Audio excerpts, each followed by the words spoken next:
एखादी गोष्ट आपल्याला हवी असते अगदी मनापासून, आणि आपण त्यासाठी शक्य तेवढे प्रयत्न करत असतो, खूप मेहनत घेत असतो.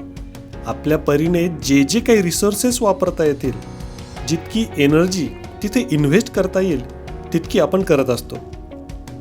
तरीही ज्या प्रकारचं यश आपल्याला अपेक्षित असतं त्या प्रकारचं यश मिळत नाही. मग आपला हिरमोड होतो, आपण उदास होतो, प्रयत्न करणं कुठेतरी कमी करतो, किंवा त्या गोष्टीकडे सरळ सरळ दुर्लक्ष करतो, किंवा आपल्या नशिबातच ती गोष्ट नाहीये अशा प्रकारे आपल्या मनाची समजूत घालत असतो, जे अजिबात व्हायला नको. त्यामागचं खरं कारण म्हणजे ज्या प्रकारचं तुम्हाला यश हवं होतं त्या प्रकारचं यश संपादन करण्यासाठी तुम्ही जे प्रयत्न करत होतात ते कुठेतरी कमी पडत होते. जर तुम्ही तुमचे प्रयत्न वाढवले तर ते यश तुम्हाला मिळू शकतं. ही साधी सरळ गोष्ट आहे. पण त्यावेळेस आपल्याला असं वाटतं की आपण आपलं पूर्ण पोटेन्शियल वापरलं, आपण आपल्या पूर्ण ताकदीचा वापर केलेला आहे, तरी सुद्धा आपल्याला यश मिळत नाही. म्हणजे एकतर आपण जे स्वप्न बघतोय ते चुकीचं असेल, किंवा आपल्या ताकदीच्या बाहेरची ती गोष्ट असेल जी आपल्याला कधीच मिळू शकणार नाही. पण खरंच असं असतं का? एखादी गोष्ट जर तुम्हाला आज नाही मिळाली तर ती भविष्यात कधीच मिळणार नसते का? एखाद्या गोष्टीचे प्रयत्न करण्यास जर तुम्ही आज कमी पडत असाल तर भविष्यात तुमच्या प्रयत्नांची उंची वाढवून तुम्ही ती साकारू शकत नाही का? या प्रश्नांचे तुम्ही काय उत्तर द्याल त्यावर तुमच्या स्वप्नांचं भवितव्य ठरणार आहे. आता तुमच्या आयुष्यातलंच एक उदाहरण बघा ना.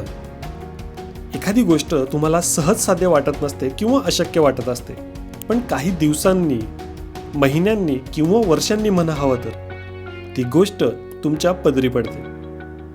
याला काही नशीब कारणीभूत नसतं, याला तुमचे प्रयत्न कारणीभूत असतात. कधी तुम्ही जाणीवपूर्वक प्रयत्न केलेले असतात तर कधी नकळत. तुम्हाला जर आज सायकल चालवता येत नसेल तर भविष्यात तुम्ही कधीच सायकल चालवणार नाही का? सुरुवातीला तुम्ही पडतात खूप वेळा, पण कालांतराने तुम्ही ती चालवताच, आणि काही दिवसांनी किंवा महिन्यांनी तुम्ही त्यात पारंगत होतात. आज जर तुम्हाला पोहता येत नसेल, स्विमिंग पूलमध्ये गटांगळ्या खात असाल, तर काही दिवसांनी किंवा महिन्यांनी तुम्ही स्वतःला बुडण्यापासून वाचवू शकता, आणि हळूहळू तुम्ही त्यात एक्सपर्ट होत जातात. स्वप्नांचंही तसंच आहे. जर तुम्ही एखादं स्वप्न बघत आहात आणि ते सध्या पूर्ण होत नाहीये तर याचा अर्थ असा नाही की ते पुढे सुद्धा पूर्ण होऊ शकणार नाही. म्हणूनच आजच सुरुवात करा. त्यातली कोणती तरी गोष्ट आज समजेल, कोणती तरी गोष्ट नव्याने शिकाल, एखादी जुनी गोष्ट नव्या पद्धतीने करायला शिकाल. त्याने थोडी हिंमत वाढेल, आणि अशा पद्धतीने स्टेप बाय स्टेप तुम्ही तुमच्या स्वप्नांना काबीज करायला समर्थ व्हाल. जर आज तुमची स्वप्न पूर्ण होत नसतील किंवा अपेक्षेपेक्षा काही अंशी कमी यश मिळत असेल तर समजून घ्या की तुमचे प्रयत्न कुठेतरी कमी पडत आहेत. ते चुकीचं की बरोबर, योग्य अयोग्य हा विषय नाहीये. तुम्ही जे काही प्रयत्न करत आहात त्यात तुम्हाला अजून भर घालायला हवी, एवढंच.